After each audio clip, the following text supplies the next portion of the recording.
الحمد لله رب العالمين والصلاة والسلام على رسوله الكريم وعلى آله وصحبه أجمعين وعلى من تبعهم بإحسان إلى يوم الدين. أما بعد.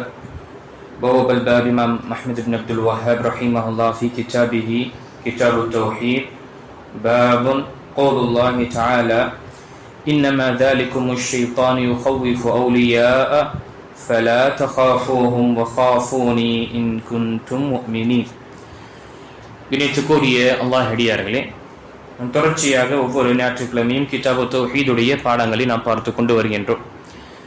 கிதாபு தௌஹீத் என்பது சுருக்கமாக சொல்ல வேண்டும் என்றால் அல்லாஹுடைய உரிமைகள் அடியார்கள் மீது.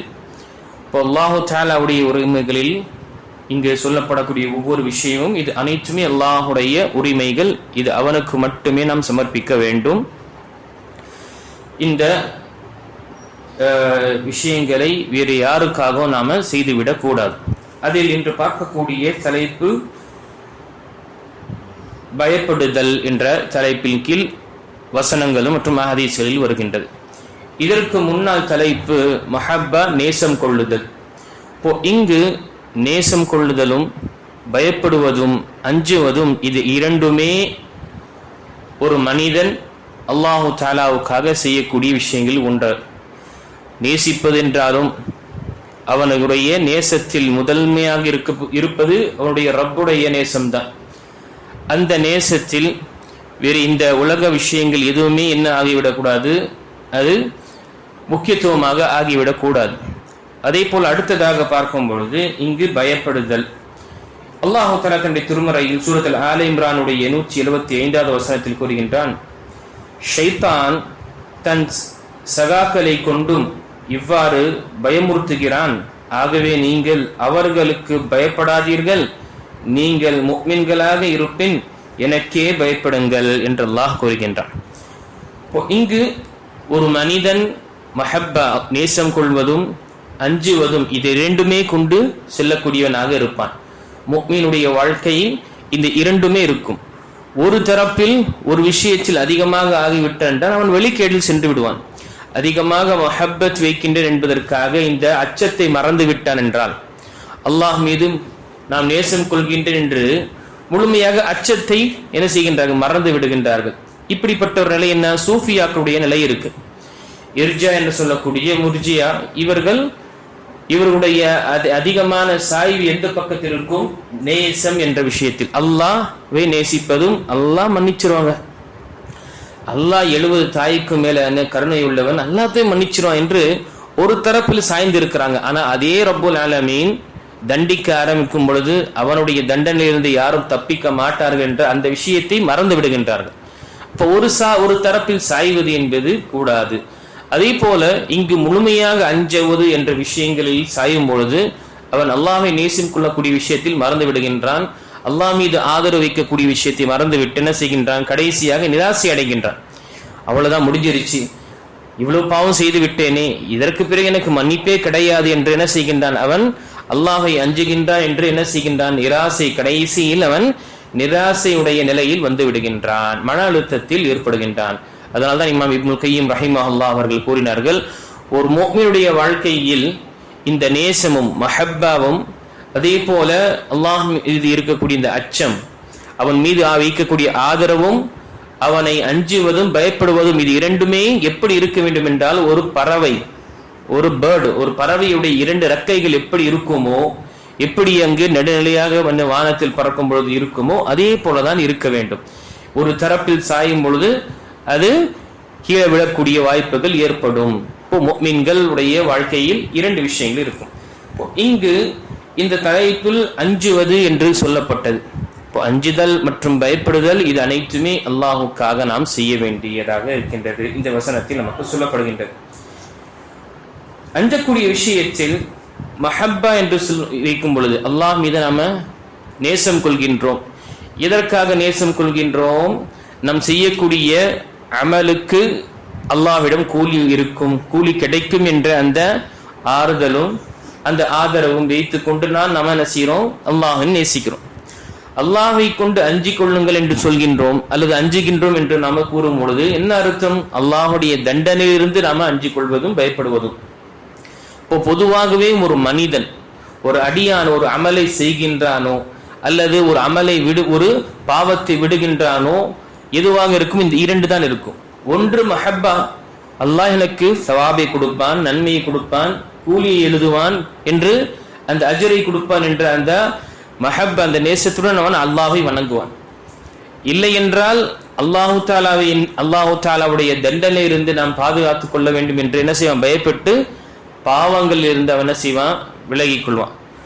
புரிதலாக சொல்ல வேண்டும் என்றால் ஷேக் உசைமீன் ரஹிமஹுல்லாஹ் அவர்கள் இங்கு நமக்கு விளக்கமாக கூறியிருக்கின்றார்கள். நாம் தொழுகையை தொழுகின்றோம், நாம நம்முடைய நல்ல அமல்களை செய்யணும். தொழுகை எதற்காகப்பா நீ தொழுகிற என்று கேட்டால் என்ன சொல்வோம்? நாம் அல்லாஹ்விடம் இதற்குரிய கூலியை நாம் நாடுவதற்காக, அல்லாஹை நேசிக்கின்றேன், அதனால் அவனுடைய கட்டளை பூர்த்தி செய்கின்றேன், இதன் மூலமாக அல்லாஹ்வுடைய மஹப்பை எனக்கு கிடைக்கும். சரி, அடுத்ததாக தடுக்கப்பட்ட விஷயத்திலிருந்து நீ விலகிக் கொள்கின்றாய். ஏன் நீ விலகிக் கொள்கின்றாய்? இந்த விஷயத்தை செய்யக்கூடாது என்று மார்க்கம் சொல்லி ஏன் விலகிக் கொள்கின்றாய் என்றால், இதை செய்தேன் என்றால் அல்லாஹ்வுடைய தண்டனைக்குள்ளாகவே என்ற அந்த அச்சம் இருக்கும். இந்த இரண்டுமே மிக முக்கியமானதாக இருக்கின்றது. அச்சம் என்று பார்க்கும் பொழுது இங்கு ஷேக் உசைமீன் ரஹிமஹுல்லாஹ் அவர்கள் அச்சத்தை பற்றி மற்றும் பயப்படுதல் என்ற விஷயத்தை பற்றி சொல்லும் பொழுது இரண்டு வகைகள் கூறியிருக்கின்றார்கள். ஒன்று அல் ஹௌஃபு, ஹௌஃபுல் இபாதத்தி வத்ததல்லுலி வத்தஅதீமி வல் குஷூ. அஞ்சுவது என்பதும் பயப்படுவது என்பது ஒரு வகை. எப்படி என்றால், ஒரு விஷயத்தை பார்த்து கண்ணியப்படுத்துவது, அது ஏதாவது நமக்கு செய்துவிடும் என்று அஞ்சுவது, மிகவும் நம்மை நாம தாழ்த்தி கொண்டு நம்மை இழிவுபடுத்தி கொண்டு அதற்கு முன்னால் நிற்பது, இது அனைத்துமே என்ன ஆகும்? இது ஒரு வகையாக இருக்கின்றது. இதற்கு ஹௌஃபு சிர் என்று சொல்லப்படும். மனசில் ஒரு விதமான பயம் ஏற்படும். இது அல்லாஹ்வுக்கு மட்டுமே நாம் செய்ய வேண்டும். நாம் பயப்படக்கூடிய இப்படிப்பட்ட ஒரு பயம், இப்படிப்பட்ட ஒரு அச்சம் என்பது அல்லாஹு தஆலாவுக்கு மட்டுமே நாம் சமர்ப்பிக்க வேண்டும். வேறு யாருக்கும் இந்த விஷயத்தில் நாம இணை துணை கற்பித்து விடக்கூடாது.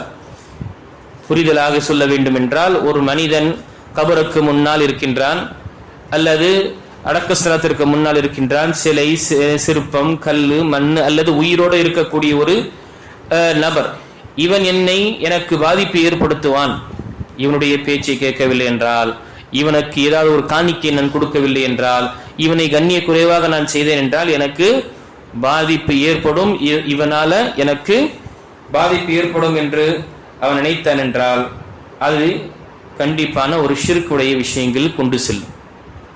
கபரில் இருக்கும் பொழுது இந்த கபருக்கு நான் கண்ணியப்படுத்தவில்லை என்றால், அதற்கு நான் அஞ்சவில்லை என்றால், இந்த கபரில் இருக்கக்கூடிய அந்த நபர் என்ன செய்வான்? என்னை தண்டிப்பான், என்னுடைய வாழ்க்கையில் ஏதாவது பிரச்சனை ஏற்படுத்துவான் என்ற அந்த அச்சம் வருவது, இது அனைத்துமே என்ன? அல்லாஹு தஆலாவுக்கு மட்டும் செய்ய வேண்டும், வேறு யாருக்கும் நாம் செய்துவிடக் கூடாது. இதுதான் இங்கு சொல்லும் பொழுது மக்களுடைய நிலை என்ன இருக்கு? கபர் வழிபாடுடைய விஷயங்களில் நான் இவருக்கு கண்ணிய குறைவாக செய்துவிட்டோம் என்றால் நம்முடைய வாழ்க்கையில் ஏதாவது ஒரு அசம்பாவிதம் நடந்துவிடும். நான் பார்க்கிறோம், முகத்தையும் காட்டக்கூடாது, முதுகையும் காட்டக்கூடாதுன்னு சொல்லிட்டு தான் செய்யறாங்க. போயிட்டு அதே போன வழியிலே திரும்பி வர்றாங்க. கபர் தர்காவுக்கு செல்லக்கூடியவர்களும் அல்லது இந்த கபர் வழிபாடு செய்யக்கூடியவர்கள் என்ன செய்யறாங்க? அந்த நபருக்கு கண்ணியப்படுத்துவதற்காக, இறந்தவருக்கு கண்ணியப்படுத்துவதற்காக என்ன செய்வது கிடையாது, முதுகை காட்டுவது கிடையாது. போயிட்டு திரும்பி வரும் பொழுது அப்படியே எப்படி சென்றாரோ அதே போல அவர் திரும்பி முதுகை காட்டாமல் வருகின்றார். கேட்டால் என்ன? இது கண்ணியம், அவருக்கு நாம் முதுகை காட்டக்கூடாது, இல்லை என்றால் அவர் நம்மை தண்டித்து விடுவார். இப்படிப்பட்ட அச்சம் இது ஷிர்கை கொண்டு சென்றுவிடும். மனிதனை அவனை இணைவிக்கக்கூடிய விஷயத்தில் தள்ளிவிடும். இது அல்லாஹு தஆலாவின் இந்த கண்ணியம், இந்த அச்சம் அல்லாஹு தஆலாவுக்கு மட்டும்தான் சமர்ப்பிக்க வேண்டும். நமக்கு நன்மைக்கும் நமக்கு பாதிப்பு ஏதாவது ஏற்படும் என்றால் அது அல்லாஹுடைய தரப்பில் தான், வேறு யாராலும் இந்த பாதிப்பை நமக்கு ஏற்படுத்த முடியாது என்ற நாம். இரண்டாவது அச்சம் அல்லது இரண்டாவது பயம் என்று பயப்படுதல் என்ற விஷயங்கள் பார்க்கும் பொழுது இயற்கையாக ஏற்படுவது, இரவை பார்த்து பயப்படுவது அல்லது விஷ ஜந்துக்களை பார்த்து பயப்படுவது, இப்படிப்பட்ட விஷயம் இது இயற்கையானது. இதுல எந்த ஒரு குற்றம் கிடையாது. இப்படி மூசா அலைஹிஸ்ஸலாமுக்கு இந்த அவருடைய தடியை கீழே போடும் பொழுது, பெரம்பை கீழே போடும் பொழுது பாம்பாக மாறியது. அதை பார்த்து மூசா அலைஹிஸ்ஸலாம் விரண்டு ஓடினார்கள். அல்லாஹ் தஆலா என்ன கூறினான்? லா தஹாஃப், மூசா நீங்க பயப்படாதீங்க, வாங்க திரும்பி வாங்க.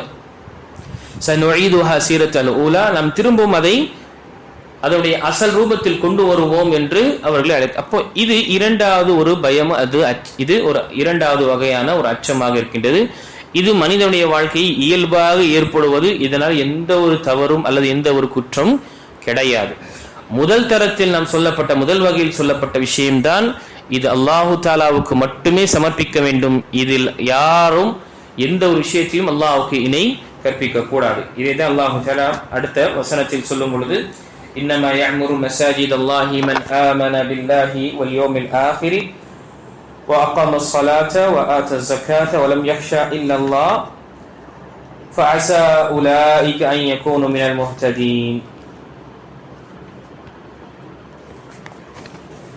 அல்லாஹ்வின் மஸ்ஜிதுகளை பரிபாலனம் செய்யக்கூடியவர்கள், அல்லாஹ்வின் மீதும் இறுதி நாள் மீதும் ஈமான் கொண்டு தொழுகையை கடைபிடித்து ஜகாத்தை முறையாக கொடுத்து அல்லாஹ்வை தவிர வேறு எதற்கும் அஞ்சாதவர்களாம் தான் இத்தகையவர்கள் தான் நிச்சயமாக நேர்வழியில் பெற்றவர்கள் ஆவார்கள் என்று அல்லாஹ் தன்னுடைய திருமறையில் கூறியிருக்கிறார்.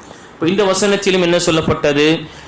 அல்லாஹை அஞ்சக்கூடியவர்கள் இவர்கள் அல்லாஹை மட்டும்தான் அஞ்சுவார்கள், வேறு யாரையும் என்ன செய்ய மாட்டார், அஞ்ச மாட்டார்கள். இது எப்படிப்பட்ட அச்சம் அல்லது எப்படிப்பட்ட பயம்? முதல் வகையில் சொல்லப்பட்டது, இவர் எனக்கு ஏதாவது ஒரு இந்த கபர்வாசி எனக்கு ஏதாவது ஒரு பயம் ஒரு நஷ்டத்தை ஏற்படுத்தி விடுவார், அல்லது இந்த நபர் இவர் ஏதாவது நமக்கு மந்திரம் தந்திரம் செய்து ஏதாவது எனக்கு நஷ்டத்தை ஏற்படுத்தி விடுவார் என்ற அச்சம் அது நமக்கு இருக்கக்கூடாது. என்னவாக இருக்கட்டும், அல்லாஹ் நாடினால்தான் எனக்கு எந்த ஒரு பாதிப்பும் ஏற்படும். அந்த ஹதீஸில் இப்னு அப்பாஸ் ரலியல்லாஹு அன்ஹுவுடைய அந்த பிரபல்யமான ஹதீஸில் நபி ஸல்லல்லாஹு அலைஹி வஸல்லம் உடைய ஒரு வாட்டி பின்னால் ஒட்டகத்தில் இப்னு அப்பாஸ் ரலியல்லாஹு அன்ஹுமா உட்கார்ந்தார்கள். அப்ப அல்லாஹ்வுடைய தூதர் ஸல்லல்லாஹு அலைஹி வஸல்லம் கூறினார்கள், யா குலாம், சிறுவனே வாலிபனே, நான் உனக்கு சில விஷயத்தை நான் கற்றுத்தருகின்றேன், இதை நீ பாதுகாத்துக்கொள். இஹ்ஃபதில்லாஹ் யஹ்ஃபதுக, நீ அல்லாஹ்வுடைய மார்க்கத்தை பாதுகாத்துக்கொள், அல்லாஹ் உன்னை பாதுகாப்பான்.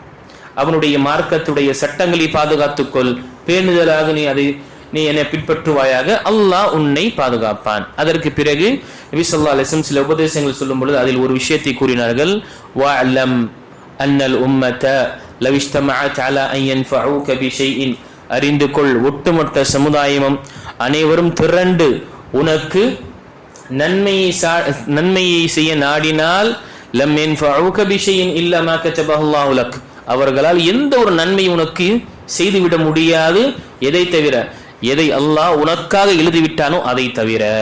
அதே போல அடுத்த விஷயத்தை சொல்லும் பொழுது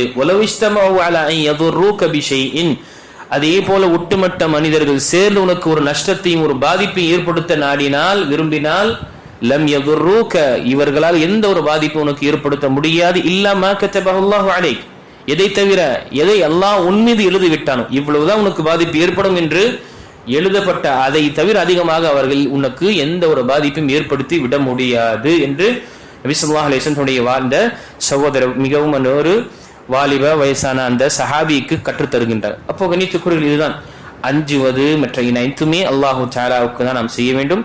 இதில் அல்லாஹு தஆலா நமக்கு ஒரு நன்மையை நாடினா என்றால் நமக்கு யாரும் தடுக்கக்கூடியவர் கிடையாது. அதே போல அல்லாஹு தஆலா நமக்கு ஒரு பாதிப்பை ஏற்படுத்த நாடினான் என்றால் அதையும் நிப்பாட்டக்கூடியவன், அதை தடுக்கக்கூடியவன், மாற்றக்கூடியவன் யாரும் கிடையாது. அதனால்தான் நம்ம துவாவை நாம் என்ன செய்கின்றோம், தொழுகைக்கு பிறகு துவாக்களில் என்ன துவாக்கு ஓதுகின்றோம், அல்லாஹும்ம லா மானிய லிமா ஆதைத், யா அல்லாஹ் நீ யாருக்கு கொடுத்தாயோ தடுக்கக்கூடியவன் யாரும் கிடையாது, வலா முஅத்திய லிமா மனஅத், அதே போல நீ யாருக்கு தடுத்து விட்டாயோ கொடுக்கக்கூடியவன் எவரும் கிடையாது, யாரும் கிடையாது. இப்போ இந்த விஷயத்தை நம்ம உணர வேண்டும். அஞ்சுவது அல்லாஹுடைய தண்டனை கொண்டு அஞ்சுவது, அவனுடைய கோபத்தை கொண்டு அஞ்சுவது தான் இருக்கின்றது தவிர மற்ற விஷயத்தில் இருந்து நம்மை அந்த அச்சம் என்று இருக்கக்கூடாது. அதே போல ஹதீஸில் பார்க்கும் பொழுது அபு சயீத் ரலியல்லாஹு அவர் அறிவிக்கக்கூடிய ஹதீஸில் நபி ஸல்லல்லாஹு அலைஹி வஸல்லம் கூறியதாக, இன்ன மின் துஅஃபில் யகீனி, ஈமானுடைய பலவீனத்தில் ஒன்றானது என்ன? மனிதர்களை திருப்திப்படுத்துவதற்காக அல்லாஹுடைய கோபத்திற்கு ஆளாகக்கூடியவனாக இருப்பான். மனிதர்களை எப்படியாவது திருப்திப்படுத்தி விடணும். ஆனா அல்லாஹுடைய கோபத்திற்கும் அவன் கோபித்து விடுகின்றான். அல்லாஹு தாலாவுடைய இந்த சாபத்திற்கு உண்டாகின்றான் என்ற கவலையே கிடையாது. நான் பார்க்கிறேன், நாம கூட சின்ன மார்க்க விஷயங்களில் வரும்பொழுது நம்முடைய குழந்தைகளுடைய விஷயத்துல சரி விடுங்க என்று நம்ம விடுறோம். அல்லது மார்க்க விஷயம் ஏதாவது தவறு செய்யும் பொழுது என்ன செய்யறோம்? அவனை பொருந்து கொள்வதற்காக அல்லாஹுடைய கட்டளை விடக்கூடியவர்களாக இருக்கின்றோம். இல்ல அன்புக்குரியவர்களே, இங்க ஹதீஸில் சொல்லப்பட்டது ஒரு மனிதனுடைய பலவீனமான ஈமானுடைய அடையாளம் என்ன? அவன் மக்களை புரிந்து கொள்வதற்காக எது வேண்டும் செய்வான். எதுவரை என்றால் அல்லாஹ் கோபித்துக் கொண்டாலும் இன்னும் பிரச்சனை இல்லை அவனுக்கு. நாம நம்முடைய வாழ்க்கையில் எப்படி வாழ வேண்டும்? அல்லாஹ்வுடைய பொருத்தத்திற்காக மக்களே திரண்டு நமக்கு எதிராக ஆனாலும் சரி, அல்லாஹ்வுடைய பொருத்தத்தை தான் நம்ம முக்கியத்துவம் கொடுக்க வேண்டும், அதை முதன்மையாக வைக்க வேண்டும். அதே போல அவர்கள் உங்களுக்கு கொடுத்தார்கள் என்றால் நீ அவர்களுக்கு என்ன செய்யற?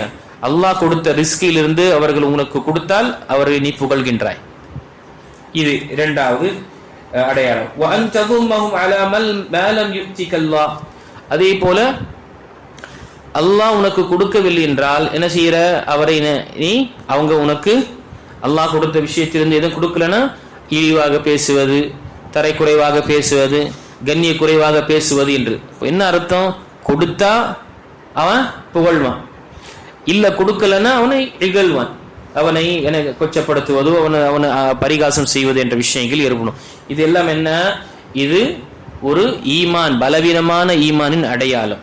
முதல் விஷயம், அல்லாஹ்வுடைய மனிதர்களுடைய பொருத்தத்திற்காக, மனிதர்கள் சாட்டிஸ்ஃபைட் ஆக வேண்டும் என்பதற்காக அல்லாஹ் தஆலா அவன் கோபித்துக் கொண்டாலும் பிரச்சனை இல்லை என்ற நினைக்கக்கூடியவன்.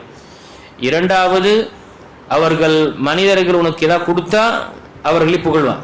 கொடுக்கல, போய் கேட்டாரு, கொடுக்கலன்னா அவனை ஏசுவதோ அவனை தரைக்குறைவாக பேசுவதோ அல்லது திட்டுவதோ என்ற நிலை ஏற்படும். இதெல்லாம் ஈமானிய ஒரு பலவீனமான ஒரு விஷயமாக இருக்கின்றது.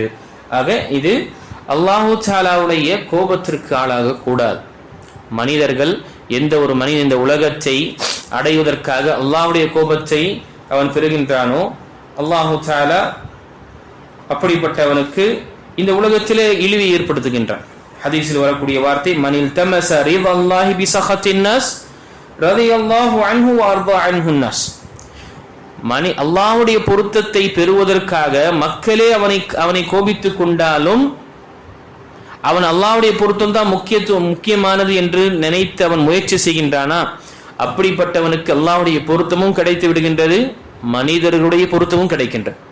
முதல் கட்டத்தில் ஏதோ மக்கள் எதிர்ப்பது போல, மக்கள் வெறுப்பது போல இருக்கும். ஆனால் அல்லாஹ்வுடைய மஹப்பா கிடைத்து விட்டது, அல்லாஹ்வுடைய பொருத்தம் கிடைத்து விட்டது என்றால் மனிதர்களுடைய பொருத்தமும் கிடைத்து விடும். அதே போல யார் மனிதர்களுடைய பொருத்தத்தை நாடுவதற்காக அல்லாஹ்வை கோபமாக்குகின்றார்களோ, அல்லாஹ்வுடைய கோபத்திற்கு அவன் ஆளானாலும் பரவாயில்ல, மக்களுடைய பொருத்தம் எனக்கு வேண்டும் என்று யாரும் முயற்சி செய்கின்றானோ, ஸஹிதல்லாஹு அலைஹி வஸ்கத அலைஹின் நாஸ், அல்லாஹ்வும் அவனை என்ன செய்யறான்? அல்லாஹு தஆலா அவனுடன் கோபமாக ஆகிவிடுகின்றான், மக்களும் அவனிடம் கோபமாக நடந்து கொள்வார்கள். அப்போ அல்லாஹ்வுடைய பொருத்தத்தை நாம் நாடினோம் என்றால், அதற்கு முயற்சி செய்தோம் என்றால் நமக்கு இரண்டும் கிடைக்கும். மக்களுடைய மஹப்பாவும் கிடைக்கும், மக்களுடைய பொருத்தமும் கிடைக்கும், அல்லாஹ்வுடைய பொருத்தமும் கிடைக்கும். மக்களுடைய பொருத்தத்தை பெறுவதற்காக அல்லாஹ்வை கோபமாக்கிவிட்டோம் என்றால், அல்லாஹ்வுடைய கோபத்திற்கு ஆளாகிவிட்டோம் என்றால் அங்கு மக்களுடைய மஹப்பாவும் ஆதரவும் கிடைக்காது. அதே போல ரப்புல் ஆலமீனுடைய ஆதரவும் கிடைக்காது. இதுதான் நபி ஸல்லல்லாஹு அலைஹி வஸல்லம் சஹீஹ் முஸ்லிமில் சொல்லக்கூடிய ஹதீஸில் நபி ஸல்லல்லாஹு அலைஹி வஸல்லம் கூறுகின்றார்கள், அல்லாஹ் கூறுகின்றான், ஜிப்ரீல் அலைஹிஸ்ஸலாமை அழைத்து, யா ஜிப்ரீல் இன்னி உஹிப்பு ஃபுலானன் ஃபஅஹிப்ப, ஜிப்ரீலே நான் இன்னாரை நேசிக்கின்றேன், பெயரை சூட்டி இன்னாருடைய மகன் இன்னார், இன்னாருடைய மகள் இன்னாரை நான் நேசிக்கின்றேன், நீயும் நேசிப்பாயாக என்று அல்லாஹ் கட்டளையிடுவான். அப்போ ஜிப்ரீல் அலைஹிஸ்ஸலாமும் நேசிக்க ஆரம்பிப்பார்கள். ஜிப்ரீல் அலைஹிஸ்ஸலாம் வானத்தில் இருக்கக்கூடிய வானவர்களை அழைத்து, இன்னல்லாஹ யுஹிப்பு ஃபுலானன் ஃபஅஹிப்பு, நிச்சயமாக அல்லாஹ் இன்னாரை நேசிக்கின்றான், நீங்களும் இன்னாரை நேசியுங்கள் என்று கட்டளையிடப்படும். ஹத்தா யூதஉல் கபூலு ஃபில் அர்த், எதுவரை என்றால் அவனுடைய நேசன் மனிதர்களும் அவரை நேசிக்க ஆரம்பிப்பார், மனிதர்களும் அவரை கண்ணியப்படுத்த ஆரம்பிப்பார். அதே ஹதீஸில் யாரை அல்லாஹு தஆலா வெறுக்கின்றானோ, யாரை அல்லாஹு தஆலா அவன் விரும்பவில்லையோ அப்படிப்பட்ட அவனுடைய பெயரையும் சூட்டி அல்லாஹு தஆலா என்ன செய்வான், ஜிப்ரீல் அலைஹிஸ்ஸலாமை அழைத்து கூறுவான், ஜிப்ரீலே இன்னாருடைய மகன் இன்னாரை நான் வெறுக்கின்றேன், நீ வெறு. பிறகு வானவர்கள் ஜிப்ரீல் அலைஹிஸ்ஸலாமுடைய பேச்சை கேட்டு அங்கு அவர்களும் வெறுப்பார்கள். ஹத்தா யூதஉ அல் கராஹா அவில் புக்து அலல் அர்த், எதுவரை என்றால் வெறுப்பு, அவன் சம்பந்தப்பட்ட விஷயத்தில் வெறுப்பதும் அவனை மக்கள் ஏசுவதும் பேசுவதும் என்ற விஷயங்கள் என்ன ஆகும், இந்த உலகத்தில் இறங்கிவிடும். யாரை சந்தித்தாலும் அவன் பொருத்தத்தை, அவனுடைய பொருத்தமோ அவனது ஒரு நல்ல ஒரு விதமாக பேச மாட்டார்கள். அப்போ அன்புக்குரியவர்களே, இந்த ஹதீசுகள் மற்றும் இந்த தலைப்பில் வரக்கூடிய விஷயம், அஞ்சுவது என்பது, பயப்படுவது என்பது அது அல்லாஹு தஆலாவுக்கு மட்டுமே தான், வேறு யாருக்கும் எதற்கும் நாம் பயப்படக்கூடாது, எதற்கும் நாம் அஞ்சக்கூடாது.